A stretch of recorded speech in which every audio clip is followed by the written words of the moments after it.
Metro റെയിലിലൂടെ Keralam ബിജെപിയുടെ കയ്യിലെത്തുന്നു. വികസിത അനന്തപുരിയിലൂടെ BJP വാഗ്ദാനങ്ങൾ നിറവേറ്റാൻ തുടക്കമിടാൻ പ്രധാന സേവകനെത്തുന്നു. പ്രധാനമന്ത്രി നരേന്ദ്രമോദി 2026 ജനുവരിയിൽ കേരളത്തിലെത്തും. വികസിത അനന്തപുരി എന്ന പേരിൽ തിരുവനന്തപുരം നഗരത്തിൽ നടപ്പിലാക്കാൻ ഉദ്ദേശിക്കുന്ന പദ്ധതികളുടെ വികസന രേഖ പ്രധാനമന്ത്രി നേരിട്ട് പ്രഖ്യാപിക്കും എന്നാണ് സൂചന. എന്നാൽ ജനുവരി മാസത്തിൽ എപ്പോഴാണ് പ്രധാനമന്ത്രി എത്തുന്നത് എന്നത് സംബന്ധിച്ച് സ്ഥിരീകരണം പിന്നീട് മാത്രമേ ഉണ്ടാവുകയുള്ളൂ. ജനുവരി 9 തമിഴ്നാട്ടിൽ പാർട്ടി പരിപാടിക്കായി മോദി എത്തുന്നുണ്ട്. തിരുവനന്തപുരം നഗരസഭയിലെ ബിജെപിയുടെ വിജയം ഫലപ്രഖ്യാപന ദിവസം പ്രധാനമന്ത്രി ട്വീറ്റ് ചെയ്തിരുന്നു. കേരളം പിടിക്കാൻ ലക്ഷ്യമിടുന്ന ബിജെപിക്ക് ഇത് സമ്മാനിക്കുന്നത് വലിയൊരു ആവേശമാണ്. കോർപ്പറേഷനിൽ അധികാരത്തിലെത്തിയാൽ 45 ദിവസത്തിനകം പ്രധാനമന്ത്രി തലസ്ഥാനത്ത് എത്തുമെന്നും നഗരത്തിന് പ്രത്യേക വികസന പദ്ധതികൾ പ്രഖ്യാപിക്കുമെന്നും ബിജെപിയുടെ തിരഞ്ഞെടുപ്പ് വാഗ്ദാനമായിരുന്നു.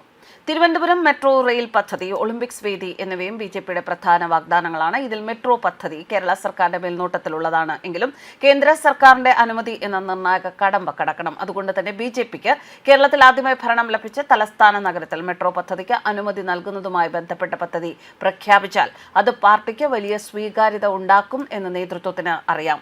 മെട്രോ റെയിലിന് പുറമെ മറ്റ് പദ്ധതികളും സ്മാർട്ട് സിറ്റിയുടെ ഭാഗമായുള്ള തുടർ വികസന രേഖയും പ്രധാനമന്ത്രി പ്രഖ്യാപിക്കും.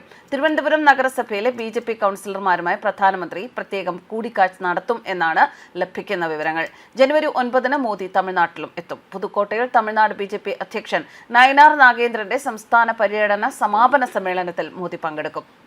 അതേസമയം സംസ്ഥാനത്തെ കോർപ്പറേഷനുകളിലെ മേയർ, ഡെപ്യൂട്ടി മേയർ, മുനിസിപ്പാലിറ്റികളിലെ ചെയർപേഴ്സൺ, വൈസ് ചെയർപേഴ്സൺ പദവികളിലേക്കുള്ള തിരഞ്ഞെടുപ്പ് ഇന്ന് നടക്കും.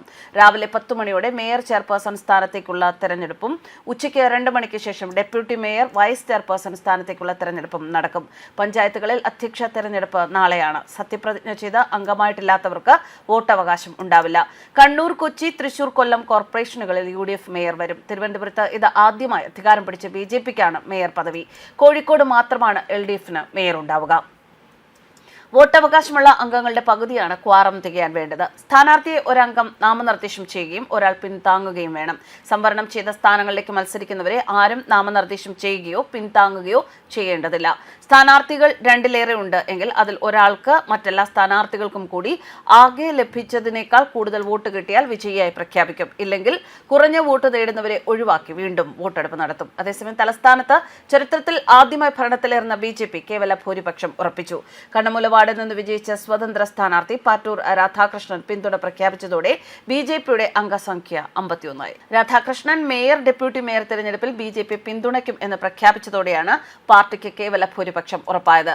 മേയർ സ്ഥാനാർത്ഥിയെ VV രാജേഷിനെ പ്രഖ്യാപിച്ചതിന് പിന്നാലെയാണ് രാധാകൃഷ്ണൻ പിന്തുണ അറിയിച്ചത്.